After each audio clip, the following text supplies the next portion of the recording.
Welcome to TV Africa News. Thank you so much for joining us and always being part of us. This is Africa Today. My name is Nahaba Kajura, but first, other headlines.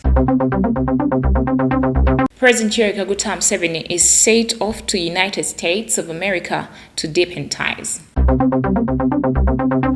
Travelers welcome reopening of roads in DR Congo. Protesters in Sudan demand army leave power, reject deal.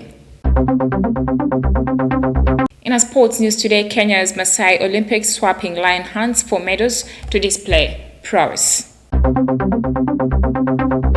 Once again, thank you so much for joining us. We start with one of our top stories. Now, President Gauteng 70 has left for the U.S. Africa Leaders Summit, according to State House. The summit is slated to open on Tuesday, December 13th, 2022, in Washington, D.C., at the invitation of President Joe Biden. We have the report. Addressing journalists in Kampala, Makanga Alex, the president for the Ukraine Solidarity Committee Uganda, said that Ukrainian war has highly affected Ugandans as well, hence calling on the government and leaders to join the struggle of stopping this war. Ugandan's daily livelihood is getting harder every day.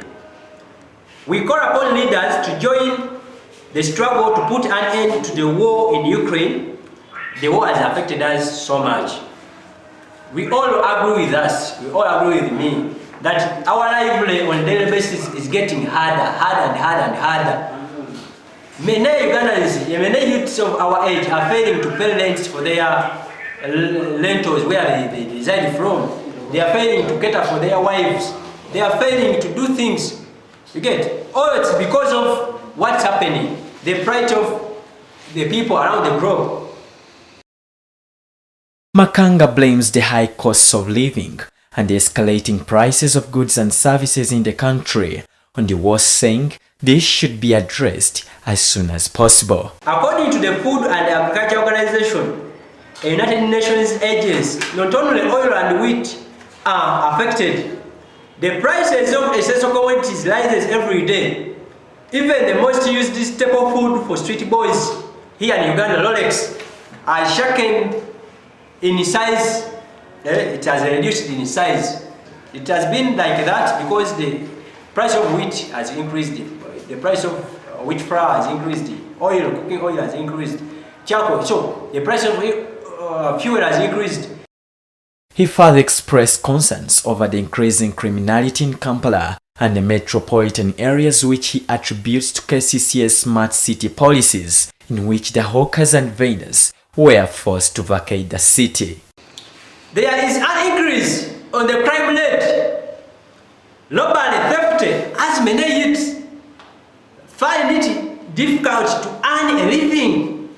And when coupled with unrealistic government policies like a smart city here in Uganda, there is a policy of smart city. It's unrealistic and unreasonable at this stage, at this kind of livelihood we are living in. You bring in a smart city for what case?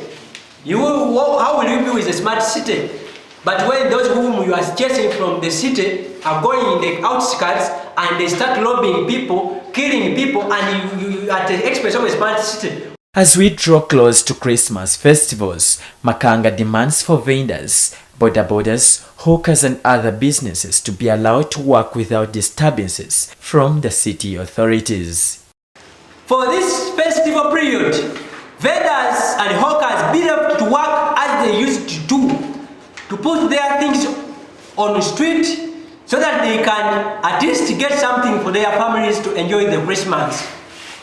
Borders be left to operate normally as they used to for this festival season. The rest of the things government is trying to put in place be resumed next year with a clear alternative. Event organizers, musicians be left to operate without much tariffs.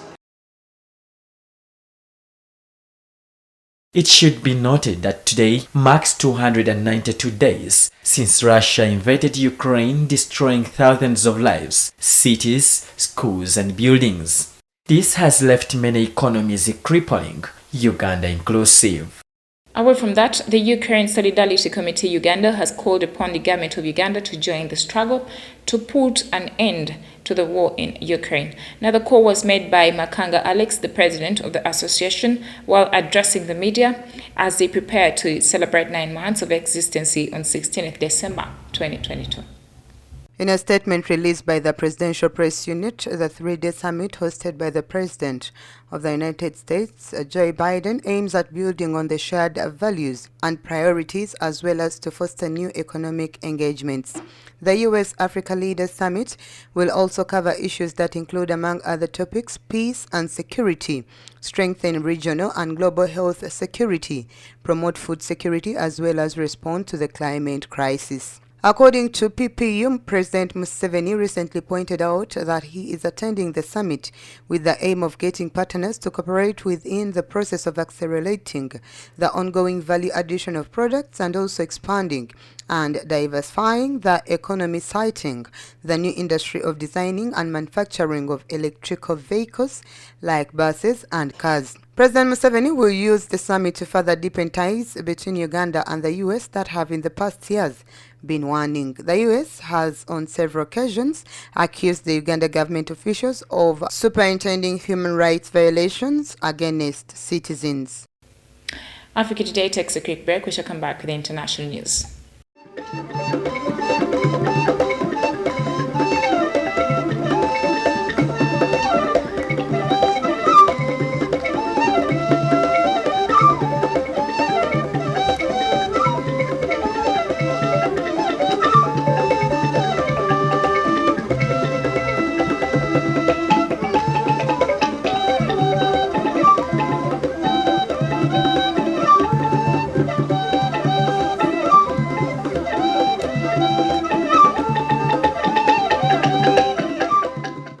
Welcome back for the break. You're still watching TV Africa, the right to know. In our international news, the people of Kibati in the North Kivu region of the Democratic Republic of Congo have been celebrating after roads reopened following weeks of harsh controls from the rebel group. Kibati near the town of Rushuru was one of the many areas that fell under the control of the M23 armed group. Fighting has continued between the rebels and a coalition of armed civilian protection militia, which have been battling each other in eastern Congo for more than a year, since M23 rebels resurfaced after being dormant for nearly a decade.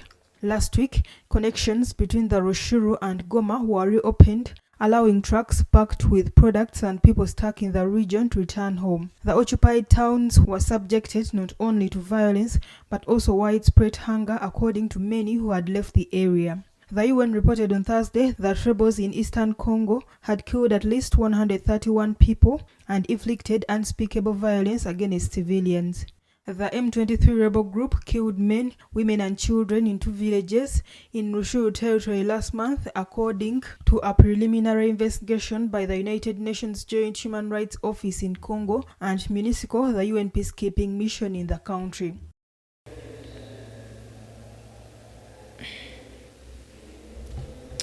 More of international news, Equatorial Guinea's President Obiang, who holds the world record for time in power for a living head of state, excluding monarchs, is sworn in for a 67-year term. Members of the international community, including the U.S. government, have raised concerns over the legitimacy of the landslide victory of the president's PDGE party, which claimed 94.9% of the vote. Members of the government of the Central African country reacted to these doubts. According to Italian Dog, a government spokesperson, the only thing the people can expect from the newly re-elected president is to continue the development of their country in all sectors. She added that every country has its own model of democracy, and what works in Equatorial Guinea is a presidential democracy with peaceful elections.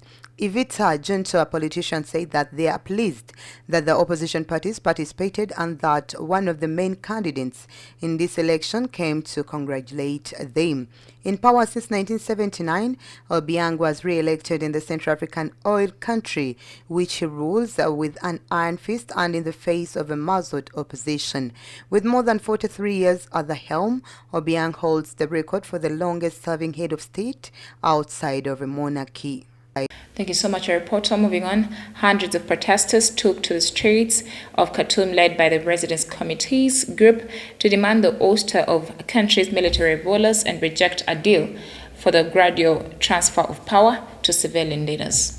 Demonstrators in the capital headed for the Republican Palace, the seat of the ruling military council, before being intercepted by security forces who fired tear gas and water hoses at the crowds. There are no confirmed reports of any casualties. Adel Othman, a political activist, insisted they totally rejected the deal because it doesn't meet or fulfill even 1% of the Sudanese street demands. Another uncertainty is how the agreement would balance power between the new civilian government and the military.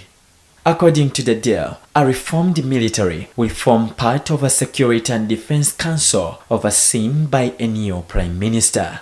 However, commentators have cast doubt on whether the military will properly follow through on this pledge.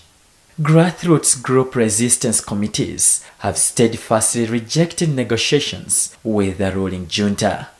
The protest group has called for both men who led last year's coup to be tried in court. A military coup in October 2021 ended a previous democratic transition agreement. Moving on, Cyril Ramaphosa, who is 70 years, is the only candidate ahead of his former health minister, Zweli, for president and African National Congress. The party meets next week to decide who will lead the country if the increasingly contested ANC wins the 2024 general elections. Take a look at the tutorial. Before the internal vote, South Africa Parliament will decide on Tuesday whether to launch impeachment proceedings against President Ramaphosa, who is accused of trying to conceal a burglary at one of his properties, during which large sums of cash were found hidden in a sofa. The African National Congress, which has a large majority in Parliament, has given Cyril Ramaphosa unofficial support, making a forced departure unlikely. But some have accused the party's top brass of trying to silence dissenting voices within the all-powerful National Executive Committee that heads it. The president, who is in trouble just days before a crucial election, went hunting outside his home province of Cape Town on Saturday. The province is traditionally favored by the first opposition party, the Democratic Alliance, which won more than 50% of the votes in the last local elections. Asked by journalists about a possible withdrawal following the burglary case in which he is not charged at this stage, Mr. Ramaphosa replied with a smile that there is no problem, no crisis, and asked them to relax before putting an end to the questions. We take a quick break. We should come back with business, health, and sports.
Welcome back from the break. Still watching TV Africa, the right to know.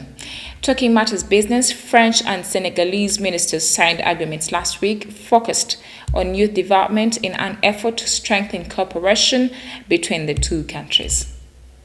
The signing of the agreements happened as the two countries held an intergovernmental seminar in Champs-Élysées just outside of Paris on Thursday to discuss several issues at hand.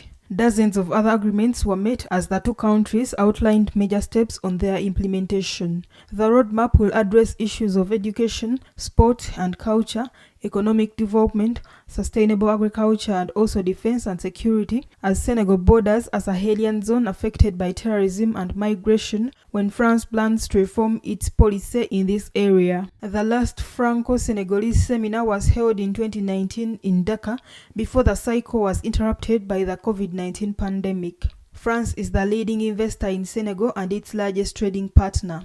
In terms of development aid, the French Development Agency has committed nearly $2.2 billion in Senegal since 2007, all financial products and sectors combined.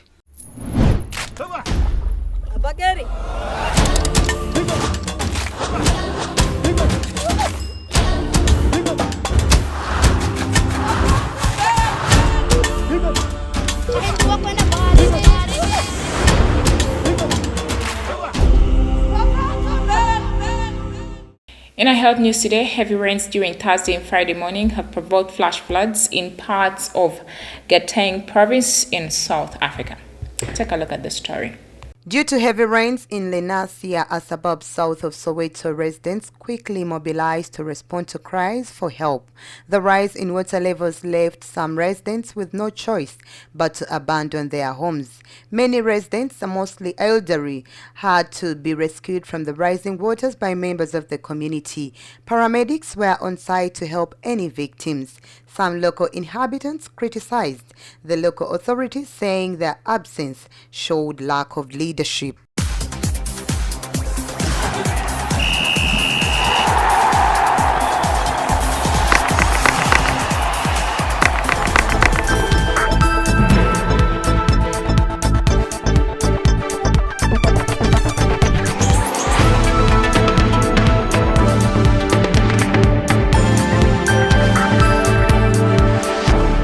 In a sports news today, in a Kenyan reserve near Africa's highest mountain, Maasai youths on Saturday swapped traditional lions hunts for a series of sporting events to test and display their prowess and strength.